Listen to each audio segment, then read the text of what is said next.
the buzzword right now, and as it has been for 2 months already, pero mas lumalakas lately, impeachment.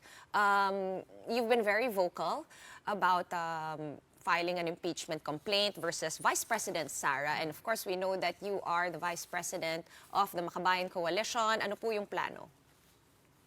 Well, we are currently drafting an impeachment complaint. And it is wrong to characterize all this as simply political noise. You know, the charges are serious. The issues of the confidential funds involve at least 150 million pesos to as much as 600 plus million pesos. So these are plunder levels. And so these are serious issues. But aside from the anomalies, there is also the cover-up and the attempt of Vice President Sara Duterte to hide these anomalies from Congress.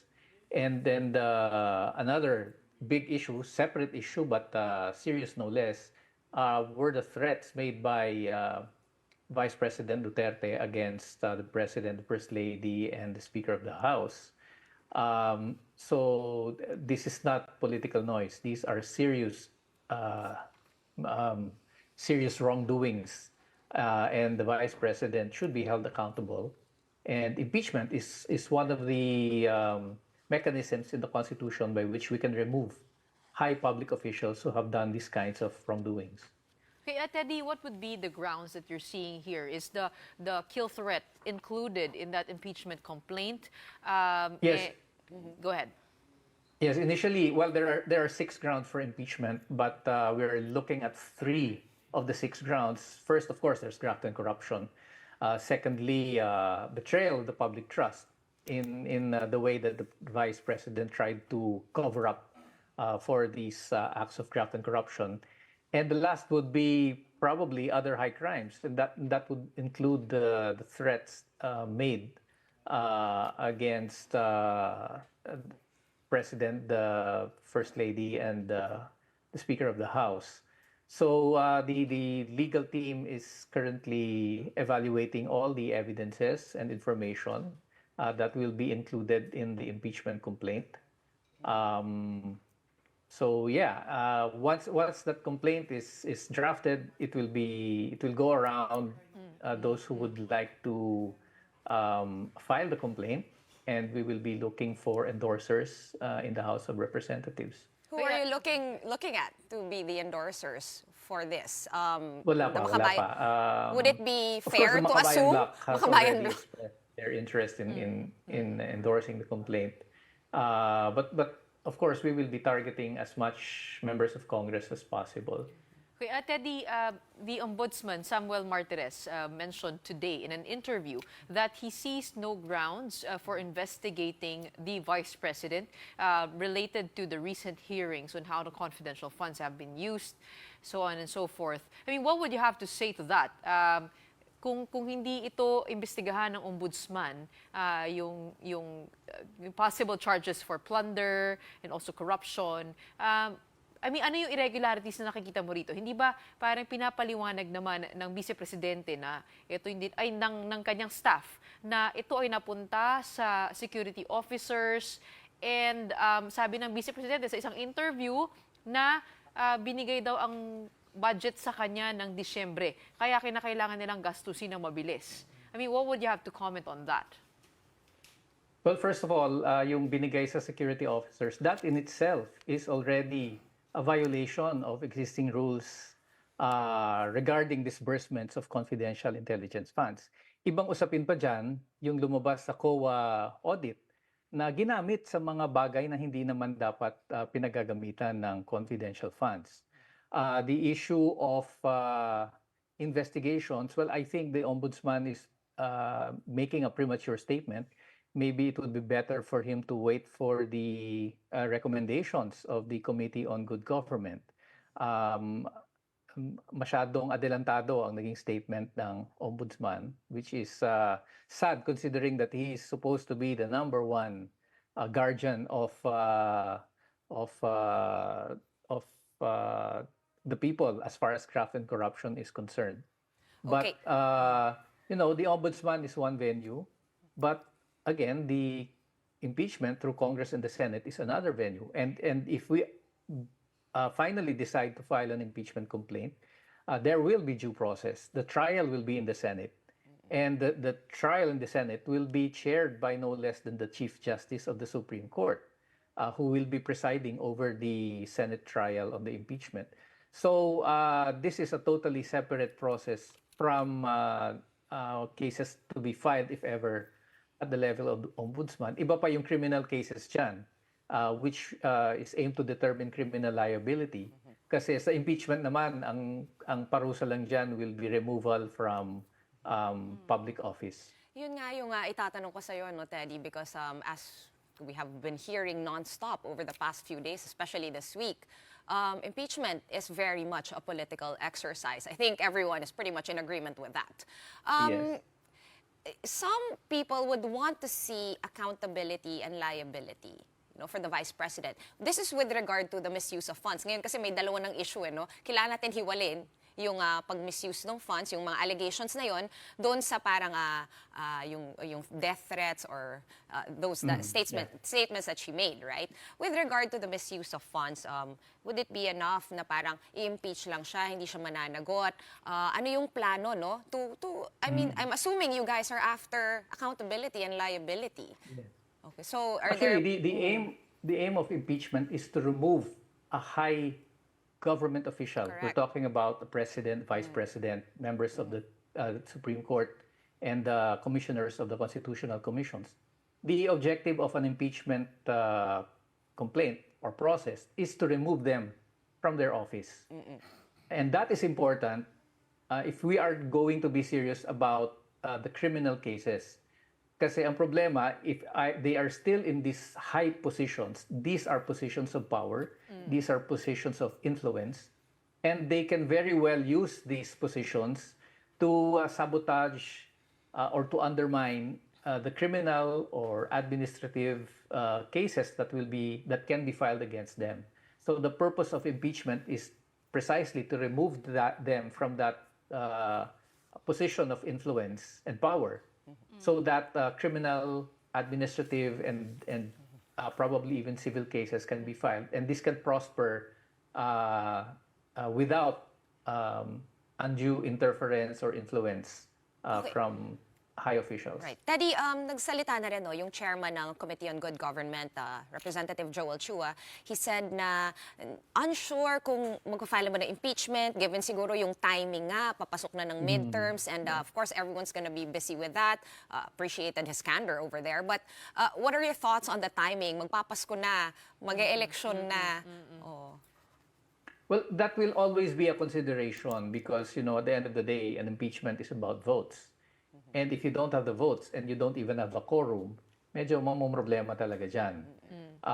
So these are things that we will have to weigh, and the Congress will have to weigh.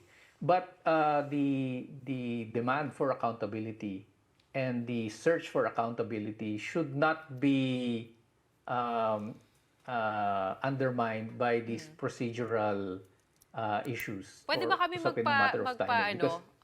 magpahula ng go ahead. Yeah.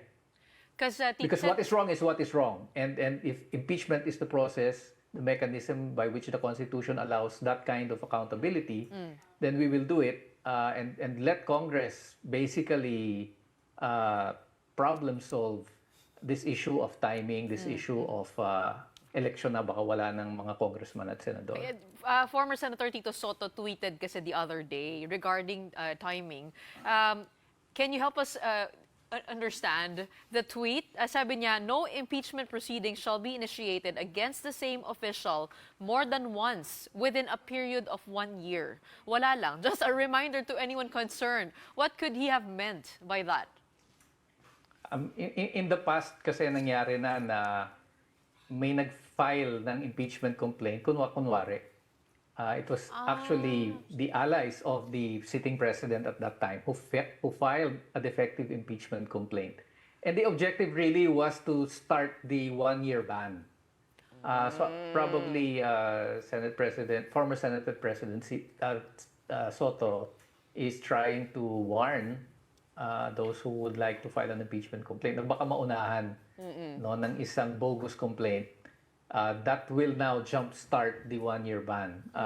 We are conscious of that, and yeah, those that has happened in the past, and that should be avoided. Okay, Teddy, as Sean mentioned earlier, no, impeachment is a political exercise. It's a numbers game, no, and it only takes one congressman in the report of the committee, and it will need 1/3 of votes in the House, but 2/3 of votes in the Senate. Teddy, do you think the articles of impeachment will prosper at the upper chamber? I mean, do you think the numbers will be solid at the Senate? Alam mo, yung numbers game,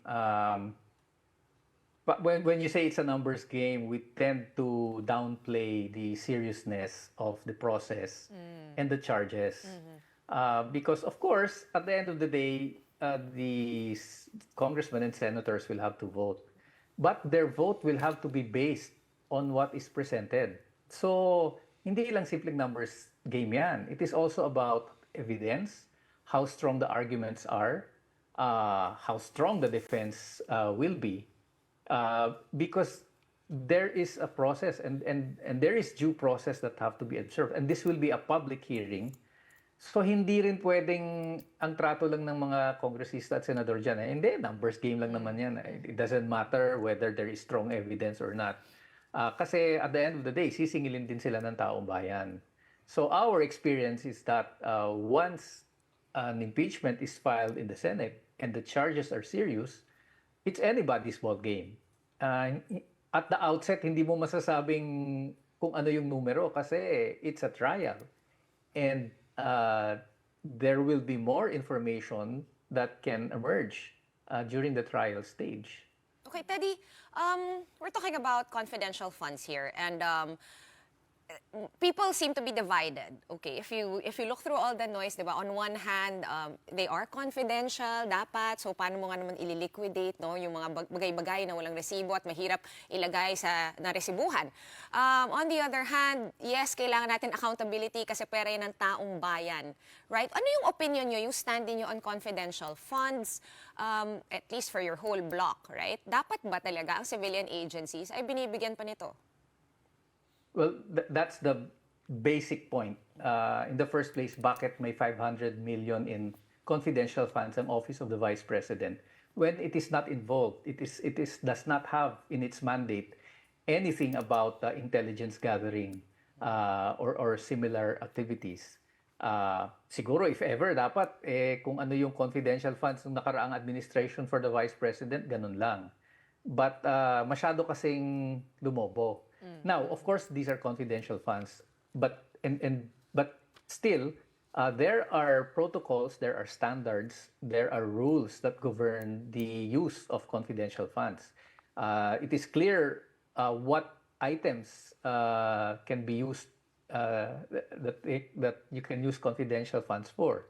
There is a system of liquidation, and clearly the Vice President failed to follow those very basic rules. Kasi ginamit niya yung funds sa mga bagay na hindi dapat pinagagamitan ng confidential funds. You know, groceries, yung public transport, hindi part ng confidential funds. And then doon sa liquidation, napaka-basic lang naman ng requirement eh. May totoong tao, pangalan, pirma, and then the date should reflect kailan ba ginamit yung funds. Hindi nagtutugma yung mga nagtutugma yung mga reports at yun nga may mga pangalan na parang obvious na gawa-gawang pangalan. Now and then this recent revelation na hindi naman pala dumaan dun sa disbursing officer or ginawa ng disbursing officer in lump sum, in cold cash, all these millions of pesos binigay dun sa security officer who is not mandated to disburse such funds. And feeling ko, gawa-gawa rin lang yun to make it appear, kunwari, na dumaan yan sa security officer, military, therefore something to do with intelligence. But I have my very serious doubts about that. Yun nga, pero most likely, and this is what happens in confidential funds in other agencies, talagang slush fund yan ng head of agency. At gagamitin yan, and then afterthought na lang kung paano i-liquidate. And I feel that that is what happened. Ang problema na booking. Ang problema, lumabas yung COA report. And so they will have to address that now. Okay. So some people would say Of nga course, na na-booking, di ba? Pero some would also say na parang tinitira sila. Yun ang sinasabi nila. That aside, Yeah, no, well- don't you find it ironic na yung Congress din naman yung nagbigay sa kanya to begin with, both houses pa, nung 500 million na yun? I mean, shouldn't we look into It's not that? ironic because that is the function of Congress. Right, but it but- is also the function of Congress to conduct oversight over the budget. Okay, but in And 20... on that point, Right. tingin namin, importante rin silipin talaga yung confidential funds ng Office of the President because that is much, much larger. During the time of Duterte, that ballooned from, I think, 2 billion, naging 4, at one point, it even became 5 billion. And again, the suspicion is that ito yung ginamit din sa mga extrajudicial killings and other DDS operations. So I think it is also incumbent upon Congress, kung sinisilip nila yung confidential funds ng Vice President, they should also definitely look at the confidential funds of the President, whether it is the incumbent President or the previous President. Kasi ang laki-laki niyan. We're talking about billions in annual funds. Teddy, the Vice President has said to the media that in the event that she is impeached, that the President can nominate a legislator or a nominee from the Senate or House of Representatives, which should be confirmed by majority of the members of both chambers. Are you ready for that scenario? In case, I mean, she was implying that it is the House Speaker, Martin Romualdez, who wants to be Vice President. Well, that is a possibility. In the past, nung na-impeach si ERAP, it was Senator Gingona. So they got the Vice President from the Senate. I think that is the more ideal scenario. And in practice, that is what has been done before. Pero tingin ko kapag ang pinalit nila ay si Martin Romualdez, it will validate everything that the Vice President has been saying, and it will cause much, much worse mayhem if that happens. So I don't think that should For even be 2028. considered. Okay, on that final word, we have run out of time, but thank you so much for sharing your thoughts with us tonight and engaging us. Bayan Chair and former Representative Teddy Casiño. Maraming salamat.